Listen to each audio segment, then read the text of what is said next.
Viewers, Bilal Asif ने जारी Dubai test के तीसरे रोज 36 रन की औसत 6 विकेटें ली।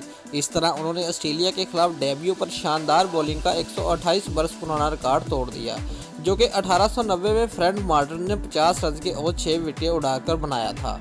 व्यूअर्स, बिलाल पाकिस्तान की जन्म से डेब्यू पर उम्दा कारकर्दगी पेश करने वाले तीसरे बॉलर भी बन गए हैं। इनसे पहले मोहम्मद जाहिद 66 रन के औसत 7 और मोहम्मद नज़ीर इतनी ही विकेटें 99 रन देकर हासिल कर चुके हैं। दोनों ने बलतरतीब 1996 और 1969 में यह कारनामा न्यूजीलैंड के खिलाफ ही अंजाम दिया था। व्यूअर्स, बिलाल आसिफ डेब्यू पर इनिंग्स में 5 विकेटें अंजाम देने वाले पाकिस्तान के तीसरे स्पिनर भी साबित हुए।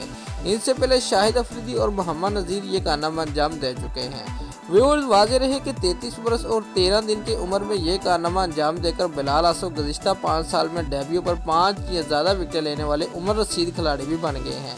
इससे कबल ये रिकॉर्ड भी एक पाकिस्तानी बॉलर तनवीर अहमद के पास था, जिन्होंने जनूबी अफ्रीका के खिलाफ 2010 और 11 में 31 बरस और 355 दिन की उम्र में डेब्यू पर 5 विकेटें उड़ाई थी।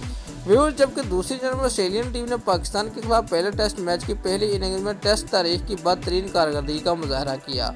ओपनर की जानब से 142 रन का आगाज मिलने के बावजूद कैंगरोज ने 60 रन पर 10 विकेटें गंवाईं।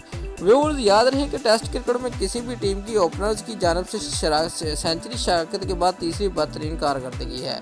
टेस्ट तारीख में इस तरह की बदतरीन कारकर्दगी का मनफी रिकॉर्ड भारत के पास है, जब 1946 में इंग्लैंड के खिलाफ भारतीय टीम 124 रन का आगाज मिलने के बाद 46 रन के इजाफे से अपनी 10 विकेटें गंवा बैठी थी, जबकि ये कैंगरूज की गुज़िश्ता 50 वर्षों में पहली इनिंग में बेहतरीन परफॉर्मेंस है, जहां उसकी आखिरी 9 विकेटें सिर्फ 42 रन के इजाफे से गिरी।